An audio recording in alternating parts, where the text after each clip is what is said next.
What's up, guys? Today we're going to be talking all about the Classic Kabal Chronicle, so let's get right into it.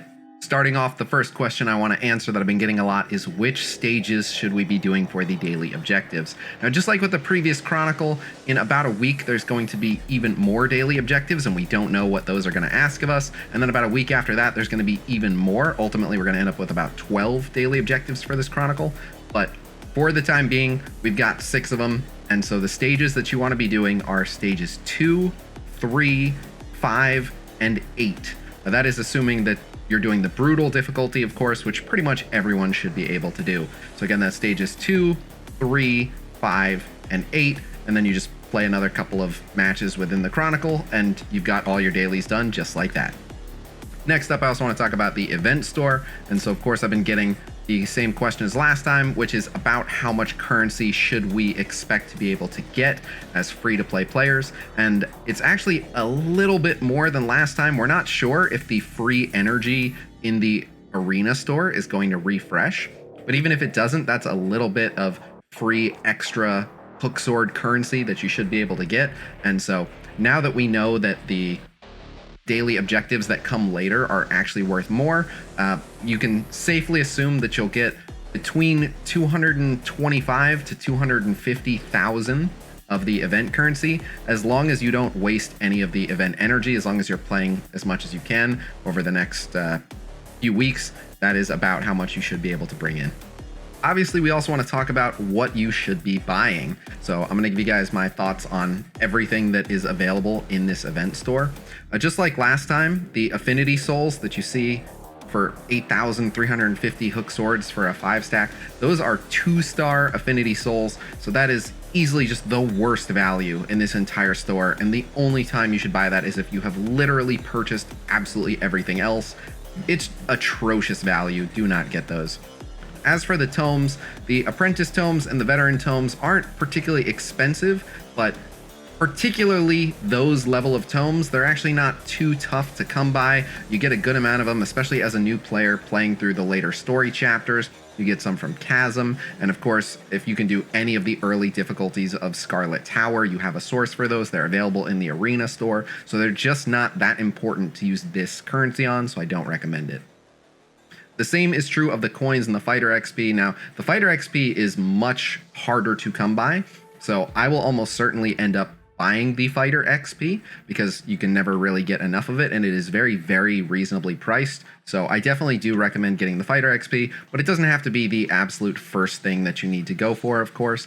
And the coins are very, very low priority. As you can see, this is my free-to-play account, and you can see I've got 2.79, almost 3 million coins that I'm sitting on, and I'm just doing stage 5 of the Liu Kang Tower, so I'm not really hurting for coins. So even though they are a decent value and you can get them eventually, I wouldn't recommend rushing to hurry and grab those coins. You'll be able to get those elsewhere. Looking at the uncommon tier 2 critical damage gear, again, it's very reasonably priced. If you have a good use for it, or you just really want to level up some other gear, you can get this. But again, there's absolutely no reason to rush and get these. Tier 2 gear, you're just not going to keep long term. It's possible if you're a new and free-to-play player that you could get some small upgrades, but it's not going to be anything revolutionary for you. So I don't plan on getting these ever. Next up is the tier 4 gear. Now this is crit damage set gear, so this is a very good purchase. I don't recommend going for these immediately this time, but if you are able to, once you get the other higher priority purchases in this store, I still highly recommend that you do get the tier 4 epic crit damage gear. There's a variety of reasons, but most importantly, tier 4 epic gear is just the best gear in the game available right now. Now that doesn't mean that as soon as you buy a piece, it is the best possible piece you could get, because the substats are random. On about half the pieces, the primary stat is random, so you don't know how good of a value you're going to get from purchasing it. It's possible that you can buy a whole bunch of these pieces and not get anything that's really good.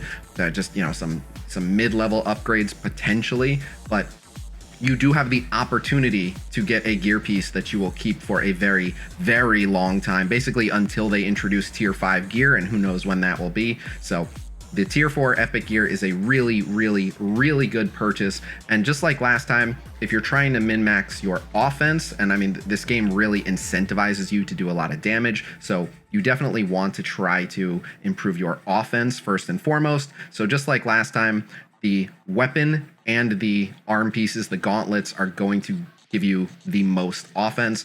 The gauntlets, the primary stat is guaranteed to be attack. So as soon as you buy gauntlets, no matter what the substats are, you're going to get tier 4 quality attack primary stat on them. So that's a nice attack boost. And then the weapon has 5 options, 3 of which are very good.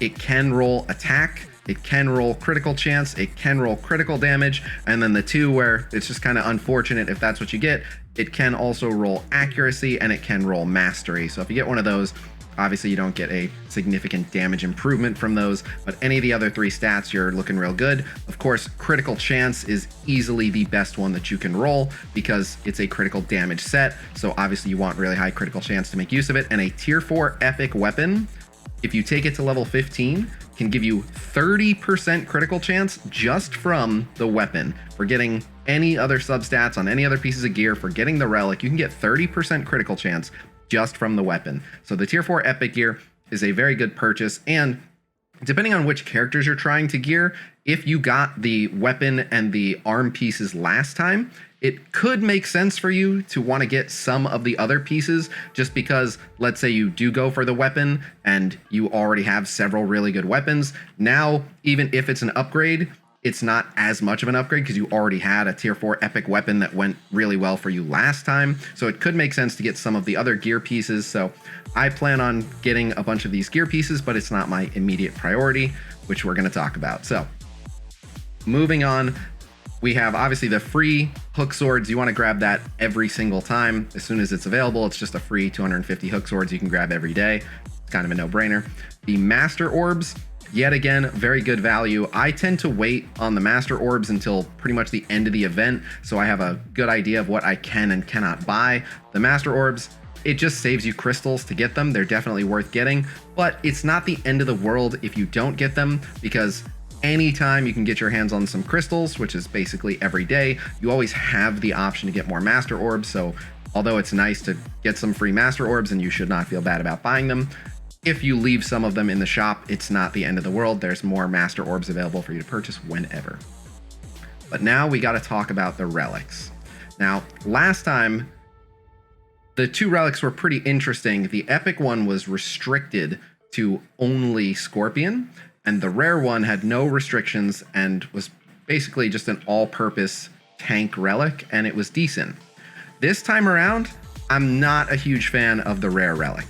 If you look at the dimensional portal, firstly, it's only able to be equipped to supports, but then if you look at what it does, firstly, I'm not a huge fan of relics that are trying to do too many things, which I think this relic is. But so again, if you're looking at what stats this thing gives, it gives mastery, which is not super important unless it's a character that does a bunch of combat effects, basically. It gives magical resistance, which is only going to protect against about half the characters. It gives tenacity, which helps them kind of resist effects. But so far, everything about this relic is defensive. But then if you look at the rest of what it does, it gives critical damage. So it's a weird blend of offense and defense, but the defense isn't health. It's not flat defense. So it's not the kind of stuff you really want. And then just giving critical damage, but not giving any attack or critical chance, kind of a weird mix. And then as for the passive, it gives you a chance to apply a stun and a chance to apply poison. So ultimately, this relic is for offensive style supports, but the majority of the offensive style supports would rather just have raw offense. Like a good example is Deadeye Aaron Black. He's one of the top offensive style supports, and he would rather just have a relic that's giving him a good amount of critical chance, critical damage, attack, anything like that. So like the Cryomancer Orb is just a much better pick for him. So yeah, I'm not a big fan of this relic. You can get it if you have a character that you think would really, really benefit from the critical damage, but I don't recommend it. I don't plan on buying it. And most importantly, it's just available in the normal relic summon. You can get it anytime. So there's no reason to prioritize getting it out of this event store. It's not like if you don't get it here, you will not have an opportunity to get it ever again. You can literally summon it anytime. All right, now we got to talk about what I think is the best possible purchase in the event store this time around, which is the epic relic, the Sundo Hearthstone. I absolutely love this relic. I already have it on my main account, my not free-to-play account, of course, and it is already doing some work for me in Arena. So yeah, let's talk about it. The first thing that I really, really like about this relic is that it does not have equip restrictions.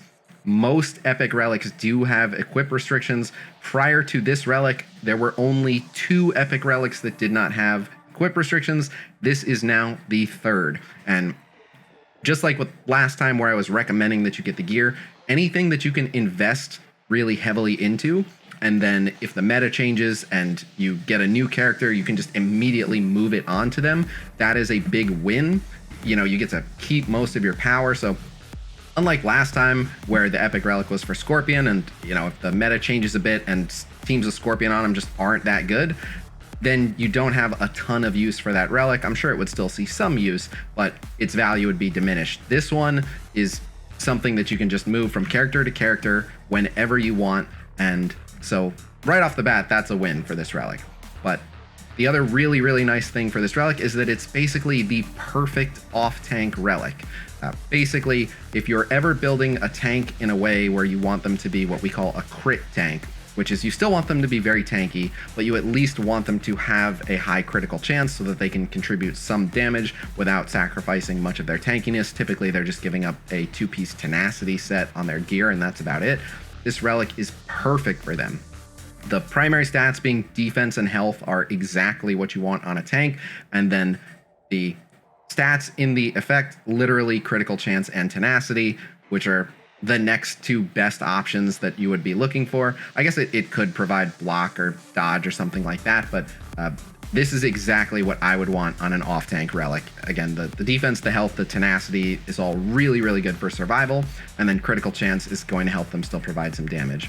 As for the effect, we know the scaling on the effect now, and every time that effect level goes up, it will increase the heal that it provides by 2%. So if you do max it out at effect level 11, it can provide a 35% max health heal for your entire team. So just to kind of clarify what it does, if anyone's kind of confused, basically when all the health bars of your entire team collectively, if you were to add them up, once the total health of your team gets below 30% of what it started at, then everyone on the team gets a heal for, at effect level 1, 15% of the max health of whoever has this relic equipped, but it can scale up to 35%.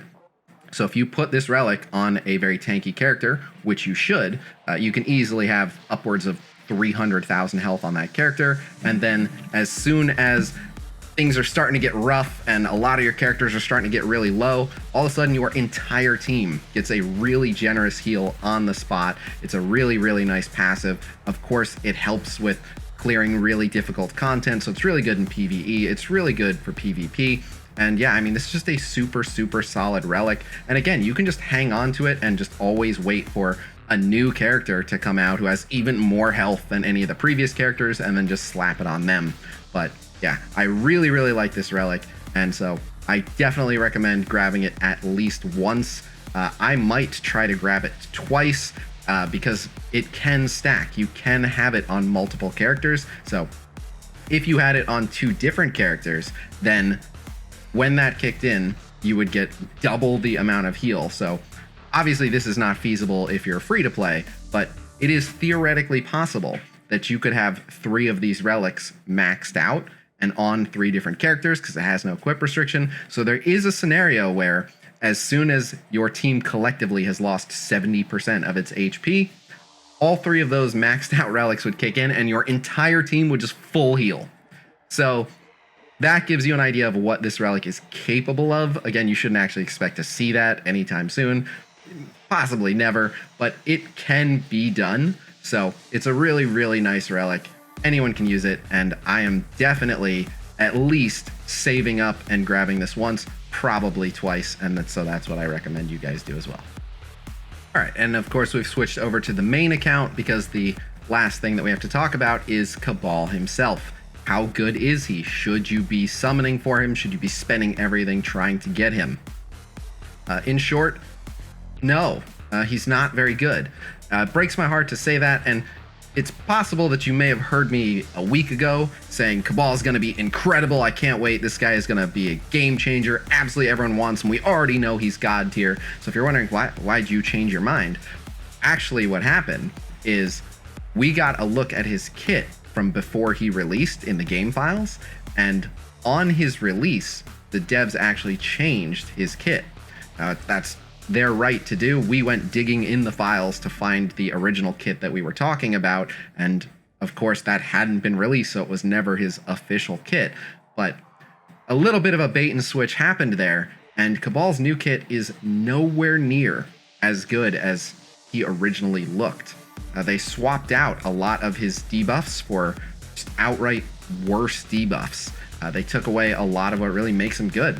So we're going to have to play with him a little bit more, but my guess is that he will end up as only elite on the tier list, which there's only a handful of 5-star characters that hit elite. But not only do I think he's going to hit elite, I actually think he's going to be towards the bottom end of elite. The way we actually structure it on the tier list is by alphabetical order, so being towards the top or the bottom doesn't actually mean anything. When I say towards the bottom, I mean he's in elite, but if too many other qualified elite characters get released, he's closer to ending up unusable in a future patch. So to talk about why I'm so disappointed in this guy, he occupies a really weird niche. For starters, he's yet another body character, and there's not really a shortage of body characters, but he's an offensive support, which means that he should be providing his team the ability to deal a lot of damage, and he just doesn't really deliver on that front. A lot of his synergies are tied to either Black Dragon or Classic teammates. There are no Classic teammates, and only some of the Black Dragon characters are actually worth using right now. But the main things that he provides are just not that useful, and you're not going to want them very often, if ever. Now, I do want to give the disclaimer that it is possible in the future Kabal will be a very important character to have if the meta shifts to a much more damage over time focused type of meta.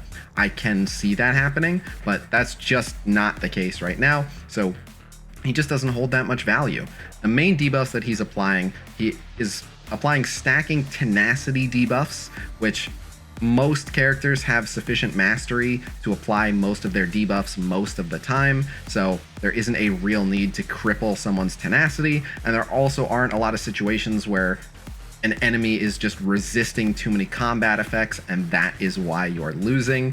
There's just not really any content like that right now where you need to land a freeze or you need to land a stun or things like that. And then pretty much the whole rest of his kit is designed around applying damage over time effects. He applies a stacking suffering debuff, which increases the damage that people take by damage over time effects by about 15%. And that's just not very strong.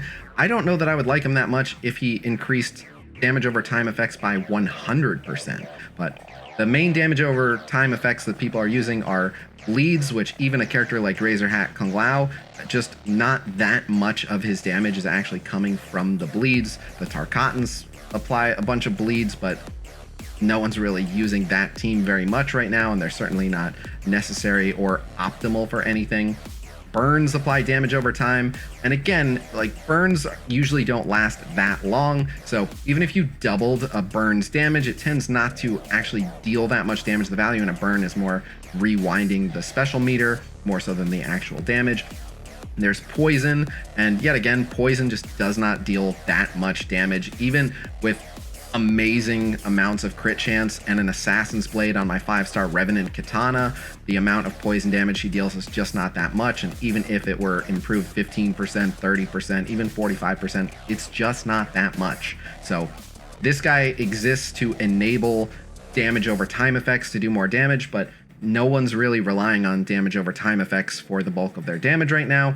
And in place of having someone who would make just your dots more effective, you could have a different character who's just doing more damage. Like Deadeye Aaron Black is also an offensive body support, and just by virtue of him putting marked on someone, everyone else is going to land so many more critical hits, and that's going to be worth so much more damage just off that than pretty much anything this guy's doing. So He still has the benefit of being a 5-star character, which means his stats are really, really good. He's going to be naturally pretty tanky. He's ranged. He's body affinity, so you can viably use him in 3 of the 4 boss towers. The only one that he's going to really struggle in is Quan Chi, but he'll be able to hang in the rest. So he's not a terrible, atrocious character, but I had really high hopes for this guy, and now he just kind of fulfills a need that no one really needs right now. So maybe in the future we'll see Classic Kabal or even a classic team using a ton of damage over time effects and just doing a tremendous amount of damage, but that's just not what we have right now. So for the time being, I think Kabal is quite skippable, actually. All right, there you guys have it. My thoughts on the Classic Kabal Chronicle, the event store, Kabal himself. So yeah, if you guys have any thoughts on what was discussed here, if you think that I should have talked about something else more, or there's a certain aspect of the Chronicles that you want me to make sure I talk about in future Chronicle videos, definitely leave those in the comments below. If you have any suggestions or videos that you really, really want me to make, I am always checking the comments, so definitely let me know if there's any videos that you feel I really need to prioritize making. Otherwise, I'm planning on doing a top 5 teams video next, so you can keep an eye out for that. But otherwise, this video's gone on long enough. Thank you guys so much for checking out this video. Please be sure to like, subscribe, leave a comment, even if you weren't going to say anything. Just help me with the algorithm. It'll make it show the video to more people. Do that. But all right, I will see you guys real soon. Until next time, peace.